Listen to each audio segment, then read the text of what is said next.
Hey YouTube, so going over my whole setup for, say I have 24 hours to get home. This is what I'd have on me. I immediately, when I'm donning my gear, like to get stuff out of my pockets. So I was getting some AAA batteries I have just for lights that I carry, some eye drops, a Leatherman, and some Carmex. The basic necessities, I keep these for my contacts. I don't like split lips, so I always have this. And it's starting to get cold here in Indiana, so that has become more and more useful. I always carry a tourniquet on the outside. What I like about this fanny pack a lot is it's got this, so I keep a chem light, tourniquet, and then usually I keep a spare pistol mag here. Get into the big compartment, it's just medical stuff. So stuff I would need immediately. I always keep electrical tape in there. Gauze for stuffing the wounds, different types. And stopping the bleeding is my main concern, so I always keep a Israeli bandage and a H bandage. So I believe with all that, you can really, stop the bleeding because that's going to be your main concern. So going into my belt line, I always have this in my car. I keep two SIG P320 mags. They're the extended. I believe they're 21 rounders. Going over, I keep a spare AR mag. This is a Magpul Gen 3. A blowout dump pouch, mainly for collecting stuff if I am on the move and I see something valuable. Another full med kit. This is a mini by Blue Force Gear. I run it. It's got everything I need to stop the bleeding and possibly get me breathing again. Going over from there, I keep a miscellaneous pouch. Immediately, I've got a folded up balaclava. I think it's important to keep your face covered, and or it's starting to get colder out. You lose a lot of heat through your head, so always have that. And a beanie in my car. Just a cheap little E-Trex Garmin. Always have it charged and ready to go, and I've got pre-plotted routes to my destination. Water purification tablets.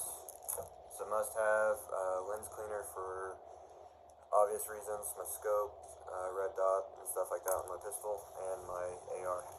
I always keep a fire starter kit. That has valuable stuff, obviously a lighter. I keep a little chainsaw blade in here.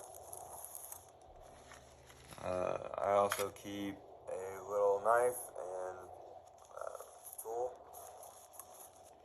I keep various ways of fire starter, jute twine, and some fuel. So, and of course a ferro rod.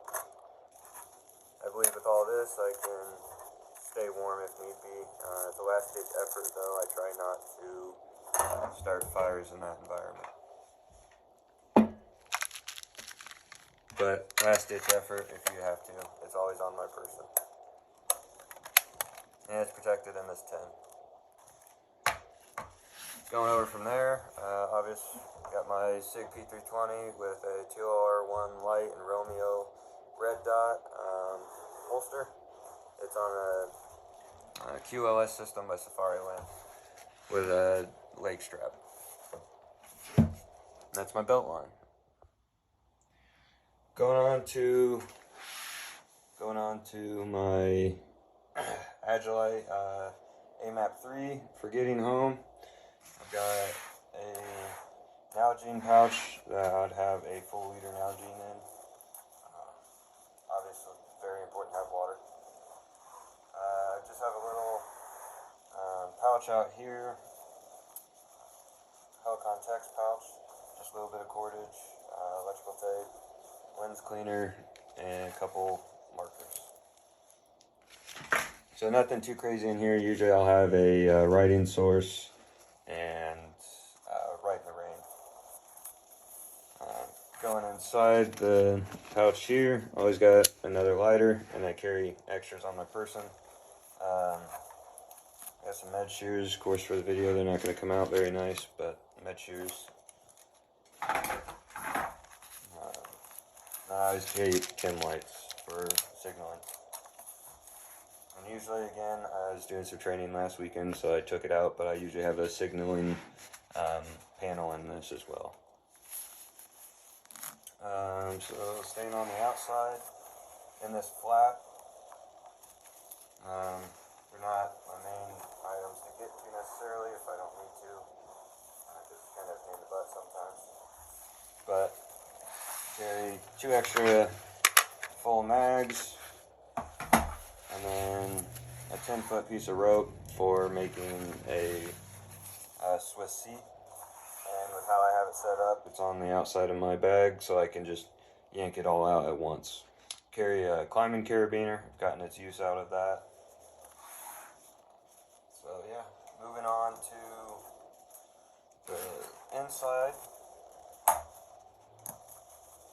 Another reason I like this bag though is because you can open it all the way up, and you have all this. So getting into it, I carry a whoopee, in the Marine Corps better known as a poncho liner. Can't go wrong with these, just as an extra base of layer and warmth. I carry a poncho, just a cheap little poncho that does the trick. I've gotten its fair use out of this thing, and I keep paracord down on the bottom. You can make shelters out of this, wear it to keep you warm and dry, obviously. So that's my main thing there. I always keep zip ties over here on this side, easily accessible, never know when you need them. And I always keep a bag wrap, so this can go on the outside. It's a bivvy essentially for your bag. Inside, I always have a level 4 Pesco plate. Protect your back for obvious reasons. And I got some more paracord down in the bottom with another lighter. Getting into the inside, carry a full thing of extra batteries. This is waterproof, obviously if you have it shut. So I've got AAAs, 1, 2, 3s, AAs, and a few other kinds of lights, or batteries. Extra little med wrap. I always carry an extra H bandage, an extra chest seal, extra pair of socks, another shamag. Can't go wrong with these. You can use them for a lot of different reasons and things. I carry an extra beanie. This is a military fleece beanie. Camo wrap. This is great for sprained ankles, anything else. Covering up your rifle, putting all kinds of stuff on your rifle, such as vegetation. Extra tourniquets for, again, obvious reasons. I carry a stone for sharpening my blades. A lock of some kind if I decide to sleep inside a building or a room. Be able to lock that behind you is always key. Another Israeli bandage. I carry emergency blanket and emergency poncho liner, or poncho. And then always biofreeze. Some medical cream. Most people actually get hurt and injured with a small cut and it gets infected. So, and then I always carry face paint in here. Can't go wrong with always having some face paint on, especially if you lose your balaclavas or whatever else. So entirely, that's my bug out, get home in about 24 hours kit.